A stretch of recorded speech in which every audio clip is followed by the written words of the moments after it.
The blood-stained letter trembled in Hannah Harper's hands as she stood on the dusty main street of Owyhee, Nevada in the scorching summer of 1879. 3 years of hiding, 3 years of running, and somehow her past had found her again in this remote mining town, nestled against the Owyhee Mountains. "Miss Harper," Sheriff Wilson called from across the street, "got more mail for you." Hannah quickly folded the letter and tucked it into her pocket, composing herself before turning toward the approaching lawman. At 24, she had mastered the art of appearing calm when her insides were churning with fear. "Thank you, Sheriff," she said, accepting the small package wrapped in brown paper. Her fingers left damp marks on the wrapping. "Everything all right?" The sheriff studied her face. "You're looking pale as milk." "Just the heat," Hannah lied. "I should get back to the schoolhouse." The sheriff nodded, but his eyes lingered on her retreating figure. Hannah felt his gaze like a physical weight between her shoulder blades. How long would it be before everyone in Owyhee looked at her that way with suspicion, with judgment? The letter in her pocket might as well have been a branding iron, searing her with shame that would soon be visible to all. In the 18 months since she'd arrived in Owyhee claiming to be a widow from back east, Hannah had carefully constructed a life for herself. The town had been desperate for a schoolteacher, and her education had been sufficient to secure the position. The townsfolk respected her quiet dignity, her devotion to the children, her modest ways. None of them knew what she had done. None of them knew what she was running from, until now. At the edge of town, Hannah passed the livery stable where a group of cowboys had just ridden in, their horses kicking up clouds of Nevada dust. She kept her eyes down, but not before noticing a tall stranger dismounting from a magnificent chestnut stallion. Unlike the other men who were trail-worn and dusty, this cowboy moved with a fluid grace that caught her attention despite her troubled mind. "Beau," one of the other men called, "you still planning to stay on at the Callahan place?" The tall man nodded, adjusting his black Stetson. "That's the plan, Jack. For now, anyway." Hannah hurried past, clutching her package tighter. She had no business noticing strangers, not when her carefully constructed world was about to crumble around her. The schoolhouse sat alone at the end of the street, a simple wooden building with a small bell tower. School was out for summer, but Hannah still came each day to prepare lessons, mend books, and clean. The solitude suited her, especially now. Inside, she closed the door and leaned against it, finally allowing herself to shake. She pulled the letter from her pocket and read it again, though the words were already seared into her memory. "I know what you did in Boston. I know about the baby. Pay me $500 by month's end, or everyone in Owyhee will know too. I'll be watching." There was no signature, but Hannah didn't need one. Only one person knew her secret: Arnold Tate, the man who had promised to marry her before abandoning her when she told him she was with child. The man whose threats had driven her from her family's home in Boston. Shamed and desperate, the package in her hands suddenly felt as heavy as her heart. She unwrapped it to find a small porcelain doll, the kind wealthy parents bought for their daughters, the kind she had once hoped to give her own child. Attached was a note in the same handwriting. Like mother, like daughter. Hannah sank to her knees, clutching the doll to her chest. Her daughter hadn't lived long enough to play with dolls. Born early and frail, the tiny girl had taken only a few breaths before slipping away, leaving Hannah alone with her grief and shame. No one in Owyhee knew she had been a mother. No one knew she had buried her infant in a pauper's grave before fleeing Boston. $500 might as well have been 5,000. Her teacher's salary barely covered her modest needs. And even if she could pay, what guarantee did she have that Arnold wouldn't demand more? That he wouldn't reveal her secret anyway? Hannah stood shakily, placing the doll on her desk. There was only one solution. She would have to run again. The following day, Hannah went to the bank to withdraw her meager savings. As she waited for the teller to process her request, the door opened, bringing with it a gust of warm air and the tall cowboy she had seen at the livery. Up close, he was even more striking. Broad-shouldered and lean-hipped, with features that seemed carved from weathered stone. His eyes were a startling blue against his sun-darkened skin. When those eyes met hers, Hannah quickly looked away. "Miss Harper," the bank manager greeted her. "Have you met Mr. Beau Lancaster? He's come to work as foreman at the Callahan Ranch." Hannah nodded politely. "Welcome to Owyhee, Mr. Lancaster." "Madam." His voice was deep, with a hint of Texas in its cadence. He removed his hat, revealing dark hair that curled slightly at his collar. "I understand you're the schoolteacher here." "Yes." Hannah accepted the envelope of money from the teller, suddenly eager to leave. The way Beau Lancaster looked at her as if he could see past her carefully constructed facade made her uncomfortable. "My boss has a daughter who will be needing schooling come fall," he said. "Jane's 8 and smart as a whip, but hasn't had much formal education." "School begins the first Monday in September," Hannah replied automatically, though she knew she would be long gone by then. The thought sent a pang of regret through her. She loved teaching Jane Callahan and all the other children of Owyhee. "Mind if I walk with you?" Beau asked as she turned to leave. "I'm headed back to the mercantile, and I reckon that's on your way." Before Hannah could refuse, the bank manager chimed in. "That's neighborly of you, Lancaster. Miss Harper shouldn't walk alone with that drifter Tate hanging about town lately." Hannah's blood froze. "Tate," she echoed faintly. "Unsavory character," the manager continued, oblivious to her reaction. "Claims to be looking for work, but looks more like trouble to me." I hadn't heard," Hannah managed. "Allow me, then," Beau said, holding the door open. His tone made it clear he wouldn't take no for an answer. Outside, Hannah fought to maintain her composure. Arnold was here in Owyhee, not just sending threats but physically present. Her knees threatened to buckle beneath her. "You all right, Miss Harper?" Beau's voice penetrated her fog of panic. "You've gone white as a sheet." "I'm fine," she lied. "Just the heat." "It's a dry heat, at least," he said, studying her face with those penetrating blue eyes. "Back in Texas, the air gets so thick with humidity you can practically drink it." Hannah nodded absently, her mind racing. She needed to leave immediately, tonight if possible. But where would she go? How far would she need to run to escape Arnold's reach? "You don't much like conversation, do you, Miss Harper?" There was a hint of amusement in Beau's voice. "I'm sorry," she said, gathering her wits. "I have a lot on my mind." "Fair enough." He fell silent for a few steps, then said, "This Tate fellow, you know him." Hannah nearly stumbled. "Why would you think that?" "The way you reacted when his name was mentioned." Beau shrugged. "Seemed personal." "I don't know him," Hannah said firmly, clutching her reticule tighter. "I simply don't care for strangers in town. Yet here you are, walking with me." His mouth quirked up at one corner. Despite everything, Hannah felt a flicker of irritation. "As you pointed out, Mr. Lancaster, you're walking with me, not the other way around."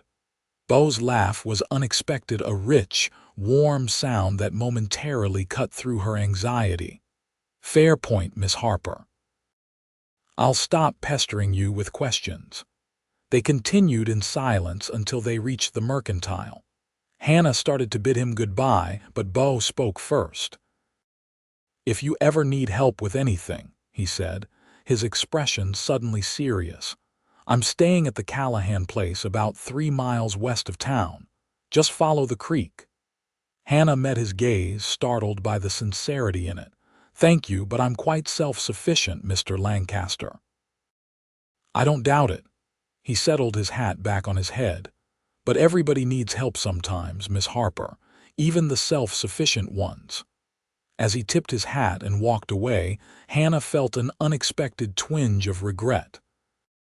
Under different circumstances, she might have found Beau Lancaster's direct manner refreshing.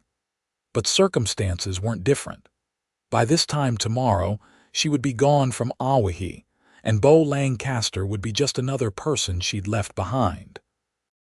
Back at her small cabin behind the schoolhouse, Hannah began packing her few belongings. 2 dresses, some undergarments, a hairbrush, and the few books she couldn't bear to part with. Everything she owned fit into a single carpet bag, the same one she'd carried from Boston. As dusk fell, Hannah prepared to leave under cover of darkness. She'd purchased a ticket on the eastbound stage that would depart at first light. All she needed to do was slip away to the way station 3 miles east of town and wait. A knock at her door startled her so badly she dropped the book she was holding. Heart hammering, Hannah froze. Had Arnold found her, Miss Harper? A woman's voice, not a man's. "It's Eliza Callahan. I need to speak with you." Hannah exhaled shakily and opened the door to find Jane Callahan's mother standing on her porch, looking worried. "Mrs. Callahan," Hannah said, trying to appear normal despite the packed bag visible on her bed. "Is everything all right?" "No," Eliza said bluntly. "Jane's taken ill with a fever. Doc Jenkins is there, but she keeps asking for you. Would you come? I've brought the wagon." Hannah hesitated, glancing back at her bag. The stage wouldn't leave until morning. Surely she could spare a few hours for a sick child who needed her. "Of course," she said, reaching for her shawl. "Let me get my things." The Callahan ranch was larger than most in the area, with a sprawling main house and several outbuildings. As they approached, Hannah saw lights burning in nearly every window. "Frank's got the men searching the north pasture for strays," Eliza explained as she helped Hannah down from the wagon. "It's just me, Jane, and the new foreman here tonight." Inside, they found Doc Jenkins emerging from Jane's room, wiping his hands on a towel. "Fever's holding steady," he reported. "I've given her some willow bark tea, but what she needs most is rest and cool compresses." "I'll sit with her," Hannah offered. "Good." The doctor nodded. "If the fever spikes, send for me immediately." Jane lay in her bed, her normally rosy cheeks flushed with fever. When Hannah entered, the child's eyes lit up despite her illness. "Miss Harper," she said weakly, "will you tell me a story? The one about the princess who saves herself?" Hannah smiled, settling into the chair beside the bed. "Of course, sweetheart." For the next few hours, Hannah told stories, sang quiet songs, and kept cool cloths on Jane's forehead. The child's fever rose and fell, but by midnight she had fallen into a more peaceful sleep. Hannah stepped out onto the porch for some fresh air, her mind heavy with conflicting emotions. She'd miss Jane and all her students. She'd miss the life she'd built here. "She doing any better?" Hannah started at the voice. Beau Lancaster stood a few feet away, leaning against a porch pillar. In the moonlight, his features were cast in silver and shadow. "The fever's down," Hannah said. "She's sleeping now. Good." He moved closer, offering her a cup. "Coffee, it's fresh." Hannah accepted it gratefully. The warm mug felt good in her hands despite the summer night. "Thank you." "Eliza said you came right away when she asked. That was kind. Jane is a special child. She thinks the world of you." Beau studied her over the rim of his own cup. "Says you're the smartest person she's ever met." Hannah smiled despite herself. "Jane has a gift for exaggeration." "I don't know about that." His eyes held hers. "You don't seem like the typical schoolmarm to me." "And what would you know about typical schoolmarms, Mr. Lancaster?" His laugh was soft in the night air. "I've met a few. Most didn't quote Shakespeare to 8-year-olds." Hannah looked at him in surprise. "Jane told you that." She recited half of Portia's mercy speech at dinner last week. Said Miss Harper taught it to her because mercy is something everyone should understand. Hannah felt a flush creep up her neck, though whether from embarrassment or something else, she wasn't sure. Jane has an exceptional memory, and an exceptional teacher, it seems. Before Hannah could respond, the sound of approaching hoofbeats cut through the night. A rider was coming fast up the road to the ranch. Beau straightened, his posture suddenly alert. "Stay here," he said, moving to the edge of the porch. The rider reined in his horse in a cloud of dust. In the moonlight, Hannah could make out the glint of a badge on his chest, Sheriff Wilson. "Lancaster," the sheriff called, dismounting. "Is Miss Harper here?" "I'm here," Hannah said, stepping forward. A cold dread settled in her stomach. "There's been trouble in town," the sheriff said, removing his hat. "Man named Arnold Tate's been shot. Before he died, he was asking for you." Hannah's coffee cup slipped from her fingers, shattering on the porch floor. "Dead," she whispered. "Yes, madam. Doc Jenkins says he was likely killed during a card game gone bad at the Silver Dollar. Had your name and the schoolhouse address in his pocket." The sheriff's eyes narrowed. "Mind telling me what business a respectable lady like yourself had with the likes of Arnold Tate?" Hannah opened her mouth, but no words came. Her secret teetered on the edge of exposure, her shame about to be broadcast to the entire town. She felt the weight of Beau's gaze, heavy as a physical touch. "Sheriff," Beau's voice cut through the silence. "Miss Harper's been here since sundown, tending to little Jane Callahan. Mrs. Callahan can verify that." "That's not what I asked," the sheriff said, his eyes still on Hannah. "I want to know what connection she had to Tate." "I knew him in Boston," Hannah said softly, her voice surprisingly steady despite her racing heart. "A long time ago." "Boston," the sheriff frowned.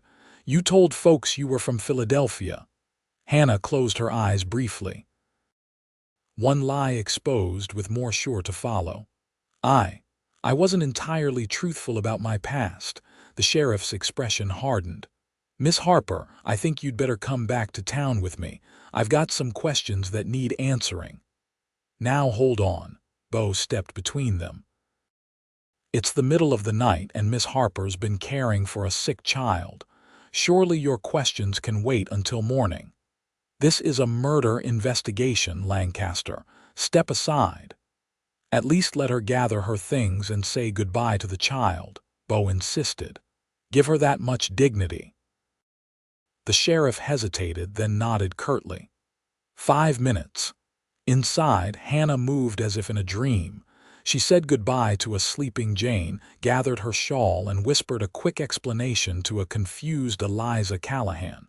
Through it all, she felt numb. Arnold was dead. Her tormentor was gone, but her secret was about to be exposed anyway.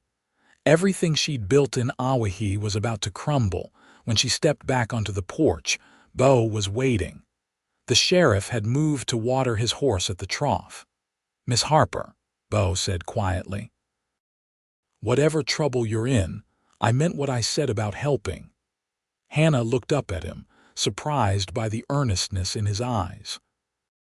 For a wild moment, she considered telling him everything about Arnold's seduction, her pregnancy, the child who lived only minutes, the shame that had driven her from her home.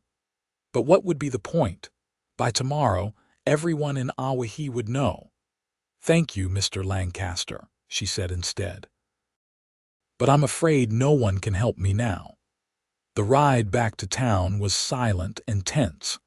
The sheriff escorted Hannah directly to his office, where he questioned her for hours about her relationship with Arnold Tate. Exhausted and seeing no alternative, Hannah finally told him a version of the truth. That Arnold had been a suitor who betrayed her, that she had fled Boston to escape him, and that he had recently found her and attempted to extort money. "So you had reason to want him dead," the sheriff concluded. "No," Hannah exclaimed. "I wanted him to leave me alone, but I would never wish death on anyone." "Yet you admit you were planning to leave town tonight," he said, gesturing to the carpetbag Eliza had thoughtfully brought from the schoolhouse. "Seems mighty convenient that Tate turns up dead just as you're about to run."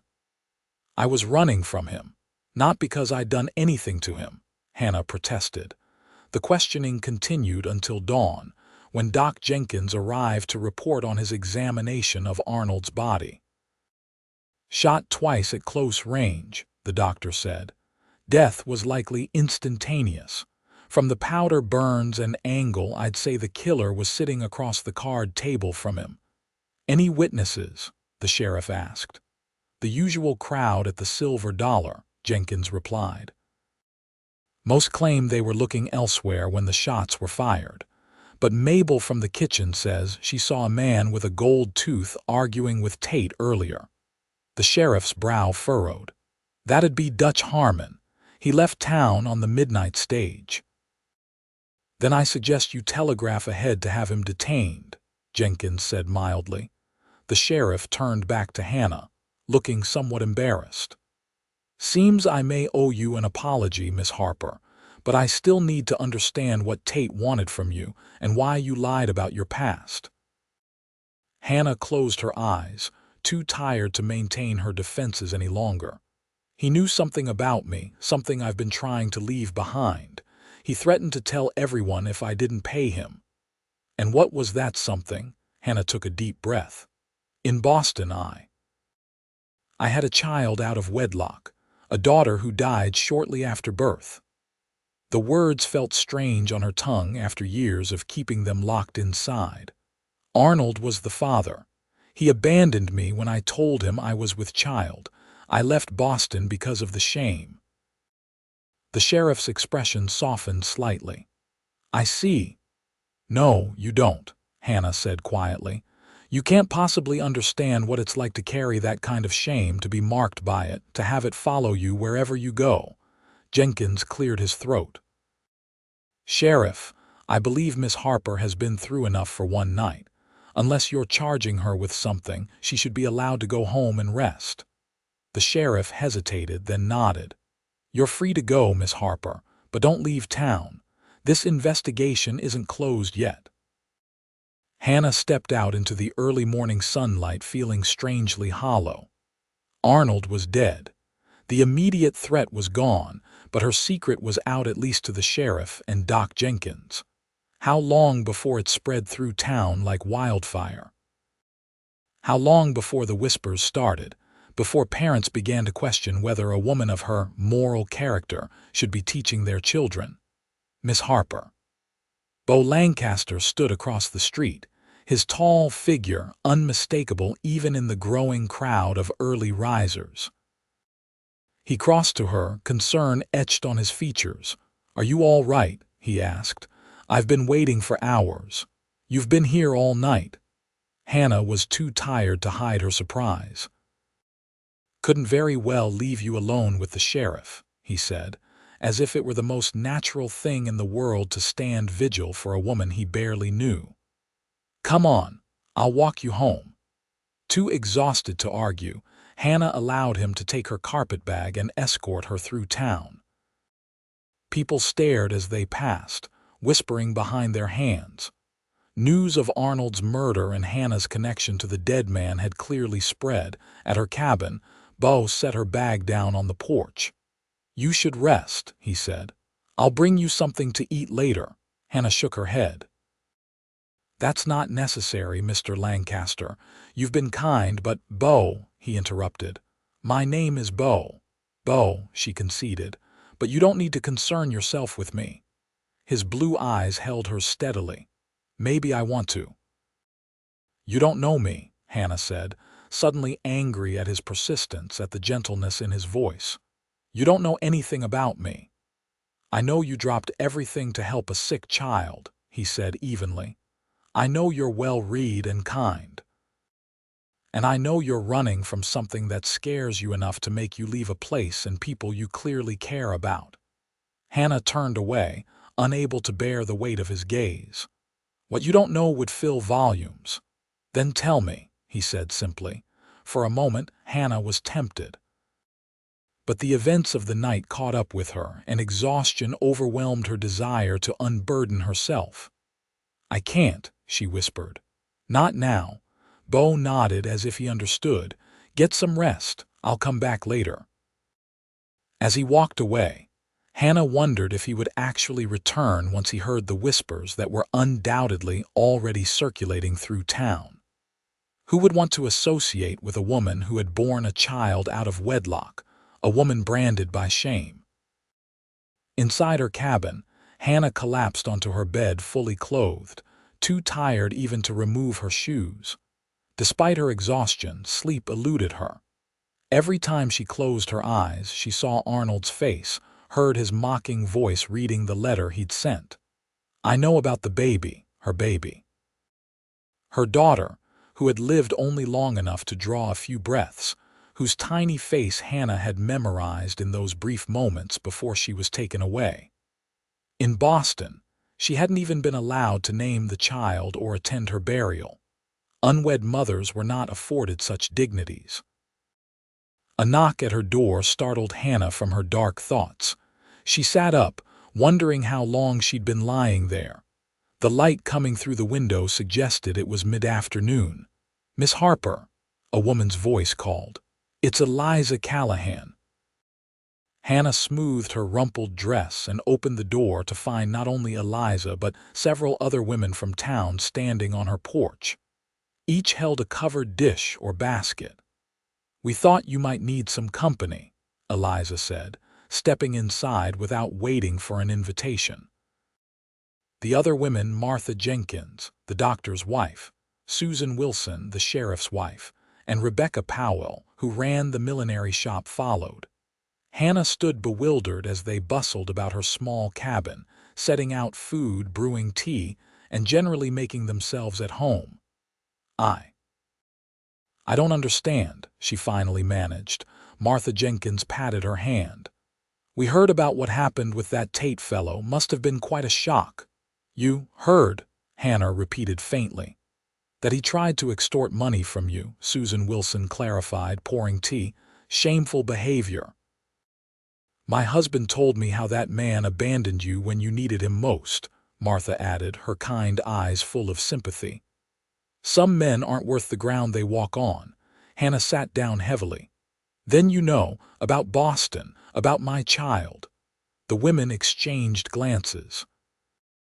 "We know you suffered a terrible loss," Eliza said gently, "and that you came here to start fresh. And you don't think I'm—" Hannah couldn't bring herself to say the words. "A woman who faced adversity with courage," Rebecca Powell supplied. "A woman who rebuilt her life despite heartbreak. Why would we think ill of you for that?" Tears welled in Hannah's eyes. "Because it's shameful. Because proper women don't. Proper women don't get abandoned by men who promise to marry them," Susan interrupted, her tone sharp. "Proper women don't grieve for children taken too soon. I lost 2 babies before they drew breath, Miss Harper. Does that make me shameful too?" "No, of course not," Hannah whispered. "The only shame in this situation belongs to Arnold Tate," Martha declared firmly. "Not to you." Hannah looked from face to face, searching for judgment or condemnation, but finding only compassion and understanding. "I don't know what to say." "Say you'll eat something," Eliza suggested, placing a plate of food before her. "And say you'll reconsider leaving Owyhee. Jane would be heartbroken to lose her teacher." "How did you know I was planning to leave?" Hannah asked. "Beau mentioned your packed bag," Eliza admitted. "He's quite concerned about you, you know." Hannah felt a flush creep up her neck. "Mr. Lancaster hardly knows me." "He knows enough," Eliza said with a small smile. "And he'd like to know more if you'd allow it." As the women stayed to share the meal they'd brought, Hannah felt something shift inside her, a loosening of the tight bands of shame that had constricted her heart for so long. These women knew her secret, yet they were here, offering friendship and support instead of condemnation. After they left, promising to return the next day, Hannah sat alone, contemplating this unexpected turn of events. For years, she had lived in fear of her past being discovered, certain it would mean rejection and ostracism. Yet here, in this small Nevada mining town, she had found something she never expected: acceptance. A soft knock at the door interrupted her thoughts. When she opened it, Beau Lancaster stood on her porch, hat in hand. "I saw the ladies leaving," he said. "Thought I'd check on you, make sure you're all right." Hannah studied him in the golden light of late afternoon. His face was open, his blue eyes direct. There was no hint of the judgment she had feared for so long. "Would you like to come in?" she asked, stepping aside. Beau entered, glancing around the small cabin with its neat furnishings and shelves of books. "Cozy," he commented. "It's small, but it suits me," Hannah said, suddenly self-conscious. "Can I offer you some tea?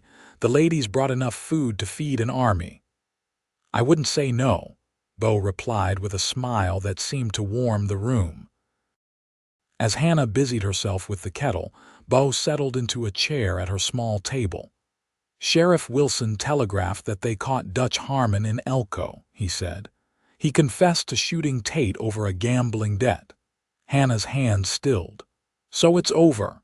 The murder investigation, yes." Beau's eyes found hers.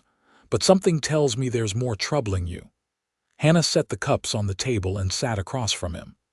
"Did Mrs. Callahan tell you why Arnold Tate was blackmailing me?"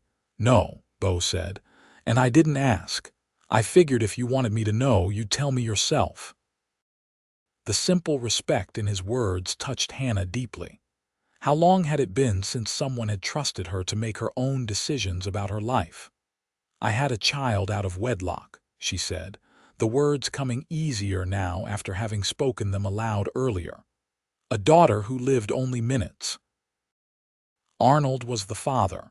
He abandoned me when I told him I was expecting, then reappeared years later to threaten me with exposure if I didn't pay him."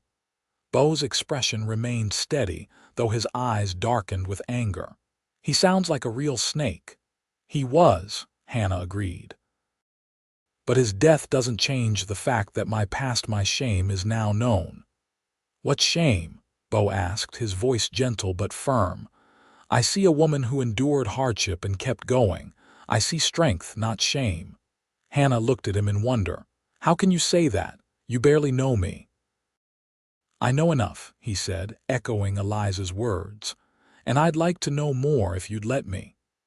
"Why?" The question escaped before Hannah could stop it. Beau reached across the table, his hand stopping just short of touching hers. "Because from the moment I saw you on that dusty street, looking so proper but with a spark in your eyes that said there was fire beneath all that propriety, I wanted to know your story." Hannah felt her heart quicken at his words, at the warmth in his eyes. "My story isn't a happy one."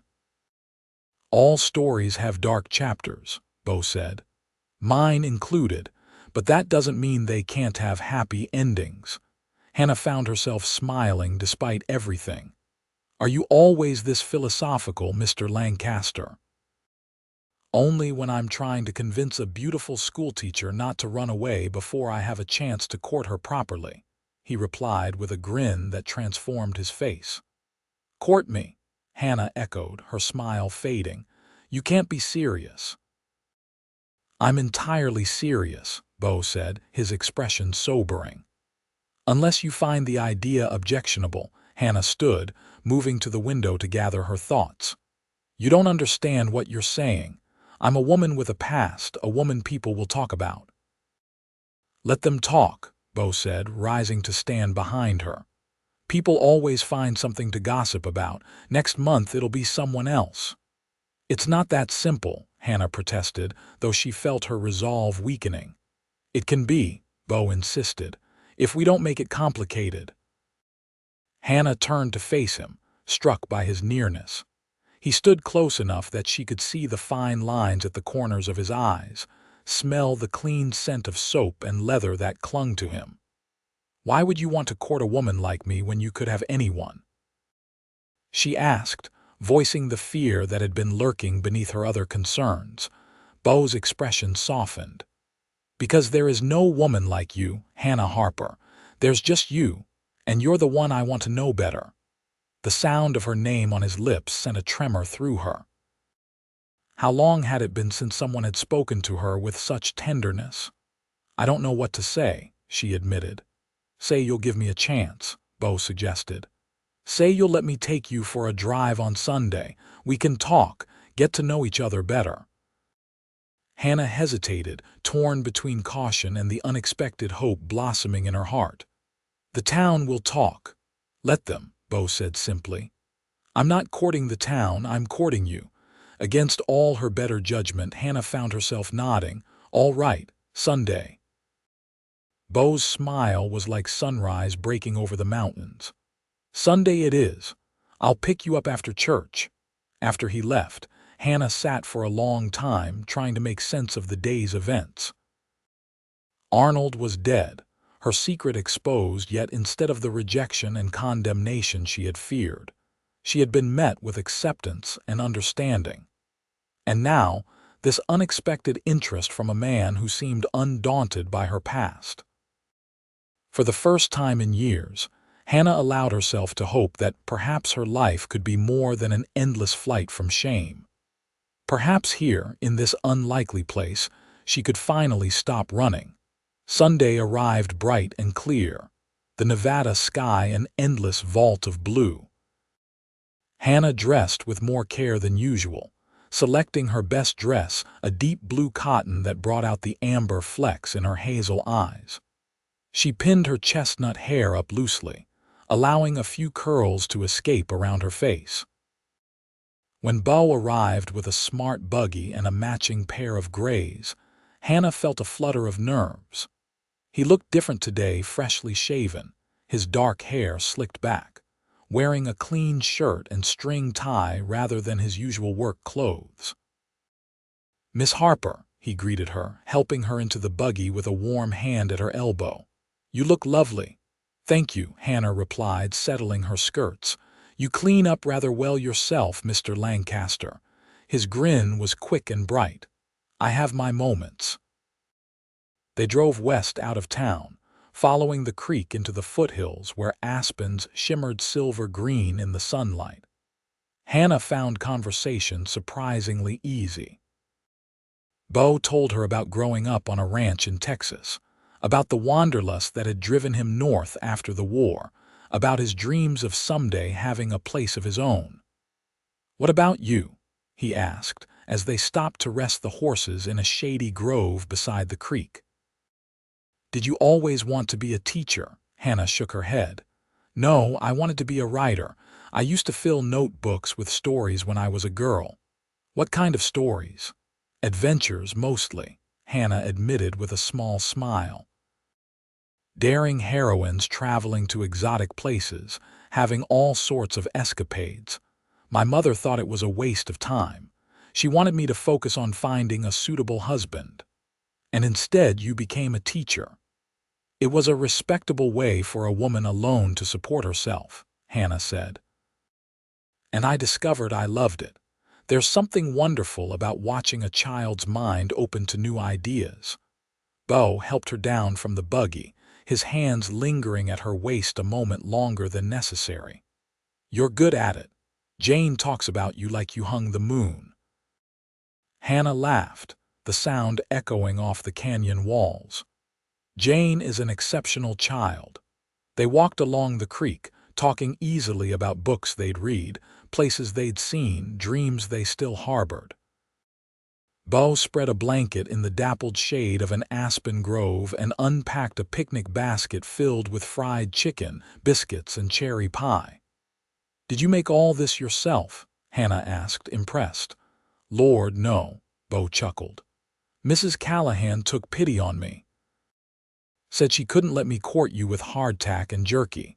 So she knows about this." Hannah gestured between them. "The whole Callahan household knows," Beau admitted. "They're not exactly subtle with their encouragement." Hannah felt a blush creep up her cheeks. "And they don't mind." "Given my history," Beau's expression grew serious. Hannah, the Callahans judge people by who they are now, not by mistakes or hardships in their past. It's one of the reasons I respect them so much. And you, Hannah asked softly, how do you judge people? The same way? Beau's blue eyes held hers. Your past is part of what made you who you are today, but it doesn't define you. Hannah looked away, suddenly overwhelmed by the acceptance in his gaze. You make it sound so simple. Maybe it is, Beau said, reaching out to brush a strand of hair from her cheek. Maybe we're the ones who make it complicated. His touch, gentle as it was, sent a shiver through Hannah. It had been so long since she'd allowed herself to be close to anyone, let alone a man. Tell me about your daughter, Beau said quietly. The request startled Hannah. No one had ever asked about her child before, as if the baby's brief existence was better left unacknowledged. She was tiny, Hannah said after a moment, her voice soft with memory, but perfect. She had the smallest fingers you can imagine and a wisp of dark hair. She lived long enough to open her eyes once they were blue like yours. Beau's hand found hers on the blanket, his calloused fingers warm against her skin. What was her name? Tears welled in Hannah's eyes. She didn't have one. They took her away before I could name her. They said it was better that way. That wasn't right, Beau said, his voice rough with emotion. Every child deserves a name. I called her Grace in my heart, Hannah whispered. But I never said it aloud until now. Grace, Beau repeated. It's a beautiful name. A single tear slipped down Hannah's cheek. Thank you for asking about her. No one ever has. She was your daughter, Beau said simply. She deserves to be remembered. In that moment, something shifted between them, a deepening, a recognition. Beau Lancaster saw her, truly saw her, not as a woman defined by shame, but as a mother who had loved and lost, as a woman with depth and complexity. Beau, Hannah said, his name still new on her lips. Why are you doing this? Why go to such trouble for someone you barely know? Beau's thumb traced circles on the back of her hand. Because I saw something in you that first day, a strength, a dignity despite whatever burden you were carrying. And I wanted to know the woman who could bear such a weight and still have kindness for a sick child, still find joy in teaching Shakespeare to 8-year-olds. His words touched something deep within Hannah, a place she had locked away along with her grief and shame. I'm not as strong as you think. You're stronger, Beau countered. You survived loss and shame and starting over in a strange place. That takes a kind of courage most people never need to find. Hannah looked at him, this man who had come into her life so unexpectedly, who saw value in her when she had struggled to see it in herself. You have a way of making me believe in possibilities I'd given up on. Good, Beau said with a slow smile, because I'm full of possibilities. The weeks that followed were the happiest Hannah had known in years.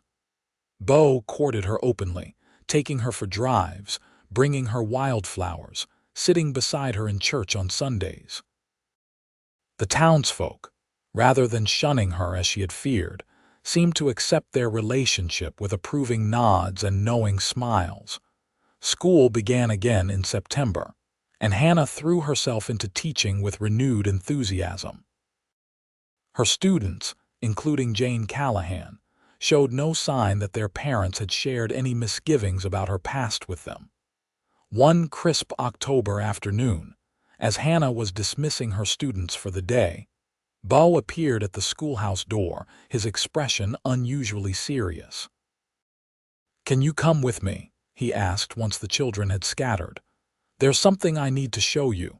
Intrigued, Hannah gathered her shawl and followed him to his waiting buggy. "Where are we going?" "You'll see," Beau said, helping her up. "It's a surprise." They drove west of town, following now familiar roads toward the Callahan ranch. But instead of turning at the main gate, Beau continued along a smaller trail that wound up into the foothills. "Beau Lancaster, are you kidnapping me?" Hannah teased, trying to mask her curiosity. "Maybe," he replied with a grin that didn't quite reach his eyes. "Do you mind? That depends on where you're taking me." They crested a rise, and Hannah gasped. Below them stretched a small valley, green with late-season grass. A creek meandered through it, and at the center stood a cabin newly built from the look of the fresh-cut lumber, with a stone chimney and a covered porch. "What is this?" Hannah asked as Beau halted the horses. "This," he said, turning to face her, "is Callahan's wedding gift to his new foreman. 20 acres and permission to build a home on it." Hannah's heart began to race. "Wedding gift, if you'll have me," Beau said, suddenly looking uncertain. "I know it's been less than 3 months and maybe that's too soon, but I love you, Hannah Harper. I love your strength and your kindness and the way you see beauty in the world despite everything. I want to build a life with you." Hannah stared at him, momentarily speechless. She had come to care deeply for Beau, had even allowed herself to hope for a future with him, but she hadn't expected a proposal so soon. "Beau, I don't know what to say." "Say yes," he said, taking her hands in his. "Or say you need time to think about it. But please don't say no because you think you don't deserve happiness. Because you do, Hannah, more than anyone I know." Tears filled Hannah's eyes. "It's not that simple. Marriage is. There would be children, Beau. What if I can't?" "Then we'll love the children who need homes," Beau said without hesitation. "There are plenty of orphans in this world who need parents, but that's getting ahead of ourselves. Right now, I'm just asking if you'll marry me, if you'll let me love you for the rest of our lives." Hannah looked from Beau to the cabin waiting in the valley below, a home, a future, a chance at happiness she had never thought possible. And suddenly, the decision seemed the simplest she had ever made. "Yes," she said, her voice clear and certain. "Yes, I'll marry you." Beau's face lit with joy, and he pulled her into an embrace that lifted her feet off the ground. When he set her down, his lips found hers in a kiss that spoke of promise and passion and a future bright with possibility. "When?" he asked when they finally parted, both breathless. "How soon can you be ready?" Hannah laughed, feeling lighter than she had in years. "How soon can that cabin be finished?" 2 weeks, Beau said confidently. 3 at the most. I've got the Callahan hands helping when they can." "Then 3 weeks," Hannah decided. "That will give me time to prepare and to find someone to take over the school until they can hire a new teacher." Beau kissed her again, his joy infectious. 3 weeks. I can hardly wait to make you Mrs. Lancaster." They were married on a clear November day, with the aspens golden against the blue Nevada sky. The entire town turned out for the ceremony, held in the small church on Owyhee's Main Street. Jane Callahan served as flower girl, scattering late-blooming wildflowers before Hannah as she walked down the aisle in a cream-colored silk dress that Rebecca Powell had helped her make. When the minister asked who gave this woman in marriage, Frank Callahan stepped forward. "On behalf of all of us who have come to care for her," he said, placing Hannah's hand in Beau's. The gesture brought tears to Hannah's eyes. She had come to Owyhee alone, a woman running from shame and seeking anonymity. She was leaving the church surrounded by friends who had become family. Her hand held firmly in the grasp of a man who loved her not despite her past, but with full knowledge and acceptance of it. Their new home welcomed them with lamplight and warmth. Beau had worked tirelessly to finish it in time, and the women of the town had contributed furnishings, a quilt here, curtains there, a rocking chair for the porch.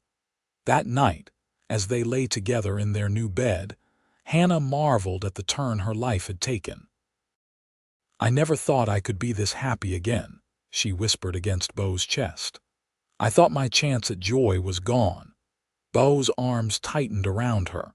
"You deserve all the happiness in the world, Hannah Lancaster, and I intend to spend my life making sure you have it." Hannah raised her head to look into his eyes, still amazed by the love she saw there. "When I came to Owyhee, I was running from shame. I never expected to find acceptance, let alone love." "Your shame was never yours to carry," Beau said, stroking her hair. "It belonged to the people who judged you, who made you feel less than the remarkable woman you are." "How did you get so wise?" Hannah asked with a smile. "I had a good teacher," Beau replied, pulling her closer. "A schoolmarm who quotes Shakespeare and sees the best in people even when they can't see it in themselves." As winter settled over the valley, Hannah and Beau established their life together. Hannah continued teaching at the schoolhouse, riding to town each morning and returning home each afternoon to the small ranch they were building together. Beau worked as foreman for the Callahans, but spent every spare moment improving their own property, adding a barn, fencing pastures, planning for the day when they might buy cattle of their own. Their home became a gathering place for friends.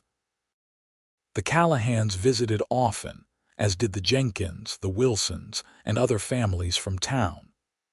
Jane Callahan became a regular fixture, spending weekends with Hannah and Beau, helping in the garden Hannah planted when spring arrived, learning to ride the gentle mare Beau bought specifically for her. In late April, as wildflowers began to carpet the valley, Hannah made a discovery that filled her with equal parts joy and terror. She was expecting a child. "Are you sure?" Beau asked when she told him, his face alight with cautious hope. Hannah nodded. "Dr. Jenkins confirmed it yesterday. The baby should arrive in November around our first anniversary." Beau whooped with joy, lifting her off her feet in a gentle embrace. But when he set her down, he saw the fear in her eyes. "What is it, love? What's wrong?" "I'm afraid," Hannah admitted, tears welling. What if I lose this baby too? I couldn't bear it, Beau." Beau gathered her close, his voice steady in her ear. "We'll take every precaution, you'll have the best care, and whatever happens, we'll face it together. I promise." As her body changed with the growing child, Hannah found herself remembering Grace more often, the tiny daughter she had held so briefly. One evening, as she sat on the porch watching the sunset, Beau joined her with 2 cups of tea. "I've been thinking," he said, settling beside her. "If this baby is a girl, I'd like to name her Grace." Hannah looked at him in surprise. "You would, if you want to," Beau said, taking her hand. "It seems right somehow, a way of honoring the daughter who came before." Tears filled Hannah's eyes. "And if it's a boy?" "Then we'll save Grace for the next one," Beau replied with a confidence that made Hannah laugh despite her tears. "You seem awfully sure there will be more," she said. Beau grinned, placing a hand on her rounded belly. "I'm planning on a whole houseful, Mrs. Lancaster, if you're willing."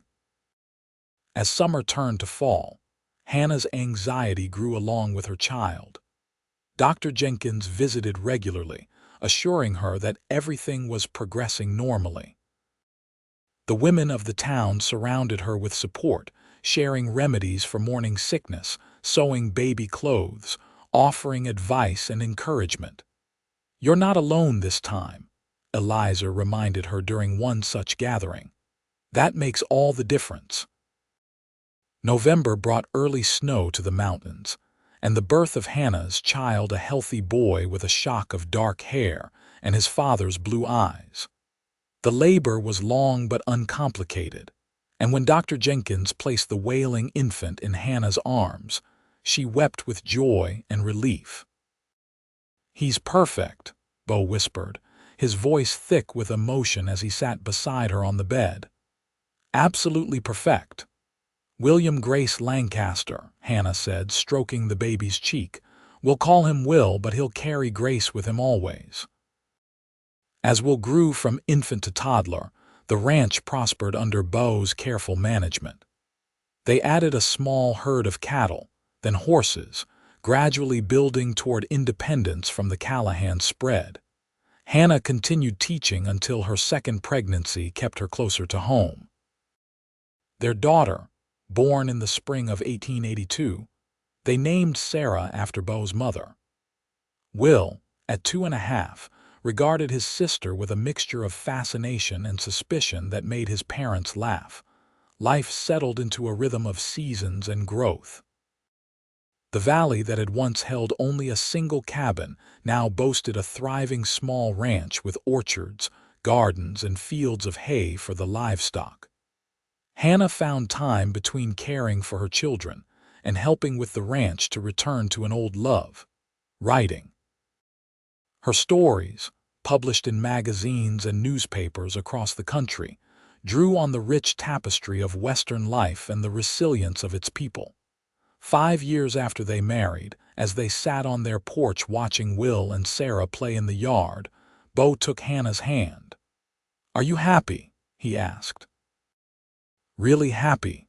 Hannah leaned against his shoulder, content in a way she had never thought possible. "More than I ever dreamed I could be," she said honestly. "When I came to Owyhee, I thought I'd spend my life running from shame. Instead, I found a place where I could stop running, where I could be accepted for who I am." "You found me too," Beau reminded her with a grin. "Don't forget that part." Hannah laughed, turning to kiss him. "How could I forget? You're the man who saw past my shame and said I choose you when I couldn't even choose myself." "Best choice I ever made," Beau said, pulling her closer. As dusk settled over their valley, painting the sky in shades of rose and gold, Hannah reflected on the journey that had brought her here. The shame that had once defined her now seemed like a distant memory, replaced by the love of a good man, the joy of their children, and the acceptance of a community that had become family. The young woman who had stepped off the stage in Owyhee 3 years earlier, heart heavy with secrets and shame, could never have imagined the life awaiting her. A life not without challenges or sorrows, but rich with love, purpose, and belonging. "Mama." Will called from the yard, his face alight with excitement. "Come see what I found." Hannah rose, her hand still clasped in Beau's, and went to join her son. The past had shaped her, but it no longer defined her. Here, in this valley with this family, she had found not just a refuge from shame, but a place to belong, to grow, to love. And that, she knew with quiet certainty, was worth everything she had endured to find it.